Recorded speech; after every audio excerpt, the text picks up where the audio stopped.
ನಮಸ್ಕಾರ. ನಾನು ಮುನ್ನ ಸ್ಟೇಟಸ್ ಹಾಕೋ ಕೆಲವರಿಗೆ ಮನಸ್ಸಿಗೆ ನೋವಾಯಿತು.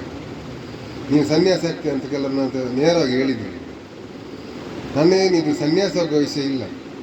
ಸಂಸಾರಿಯಾಗಿ ಜೀವನ ಪೂರ್ತಿ ಉತ್ತಮ ರೀತಿಯಲ್ಲಿ ಜೀವಿಸಬೇಕು, ಈಸಬೇಕು, ಇದು ಜಯಿಸಬೇಕೆಂಬ ನಾನುಡಿಯಾಗಿ ನಾನು ಬದುಕಬೇಕು ಎಂಬುದೇ ನಾನು ಆಶೆಯಾಗಿದೆ. ನಾನು ಸಣ್ಣ ಹಾಗಾಗಿ ನಾನು ಕೊನೆಯ ಸ್ಟೇಟಸ್ ಹಾಕ್ತೇನೆ. ಹಾಡುಗಳನ್ನ ಹಾಕ್ತೇನೆ. ನಾನು ದೈವದತ್ತಾಗಿ ಬಂದಿದ್ದ ಹಾಡುಗಳ ಸ್ಟೇಟಸ್ ಬೇಡ, ಇಲ್ಲಿ ಕೊನೆಯ ಸ್ಟೇಟಸ್ ಹಾಕ್ತೇನೆ. ಮಾರ್ಗದ ಬದಿಯಲ್ಲಿ ಹುಲ್ಲು ಬೆಳೆದಿರ್ತದೆ. ಒಬ್ಬನು ಅದರ ಮೇಲೆ ನಡೆದುಕೊಂಡು ಹಾಳು ಮಾಡ್ತಾನೆ. ತುಂಡು ತುಂಡಾಗ್ತದೆ ಹುಲ್ಲಿನ ಸೈಡೆಲ್ಲ.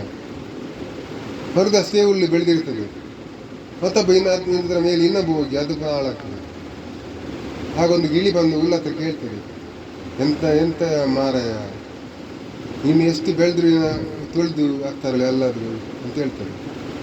ಆಗ ಹುಲ್ಲು ಹೇಳ್ತದೆ, ತುಳಿಯುವವರು ಪ್ರಪಂಚದಲ್ಲಿ ಎಲ್ಲ ಕಡೆ ಇರ್ತಾರೆ, ತುಳಿಯುವವರು ನೋಡಬೇಕು, ಅವ್ರು ತುಳಿದಷ್ಟು ನಾವು ಬೆಳೆಯಬೇಕು, ಅದೇ ನಮ್ಮ ಕೆಲಸ ಆಗಬೇಕು ಅಂತ. ಮನುಷ್ಯನಿಗೆ ಎಂತೆಂತ ಹೇಳ್ತಾರೆ ಹಾಗೆ ಹೀಗೆ ಅಂತ. ನಾವು 4 ದಿನ ಬೇಸರ ಆಗ್ತದೆ, ಅದನ್ನು ಬಿಟ್ಟು ಬಿಡಬೇಕು, ಉತ್ತಮ ರೀತಿಯಲ್ಲಿ ಬದುಕಬೇಕು, ಅದನ್ನು ಮರಿಬೇಕು.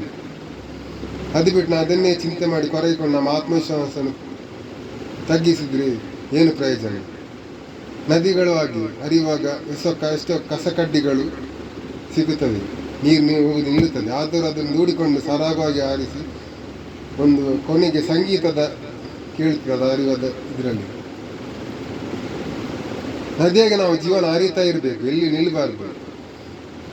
ಈಸಬೇಕು, ಇದು ಜಯಿಸಬೇಕು, ಅದೇ ನಮ್ಮ ಜೀವನ ಆಗಬೇಕು. ಯಾವ ದೇಶ ನಾವು ಚಿಂತೆ ಮಾಡಬಾರ್ದು, ಆರಾಮಾಗಿ ಬದುಕಬೇಕು. ಮನುಷ್ಯನಿಗೆ ದೈವದತ್ತವಾಗಿ ಕೊಟ್ಟದೆಲ್ಲ ಮನಸ್ಸು. ಅಂದರೆ ಯಾವ ಪ್ರಾಣಿಗಳಿಗಿಲ್ಲ, ಪಕ್ಷಿಗಳಿಗಿಲ್ಲ, ಮನಸ್ಸು ಮಾತ್ರ ಮನುಷ್ಯನಿಗೆ ಮಾತ್ರ ಇರುವುದು. ಹಾಗಾಗಿ ನಾವು ಉತ್ತಮ ರೀತಿಯಲ್ಲಿ ಬದುಕಬೇಕು. ನಮಸ್ಕಾರ.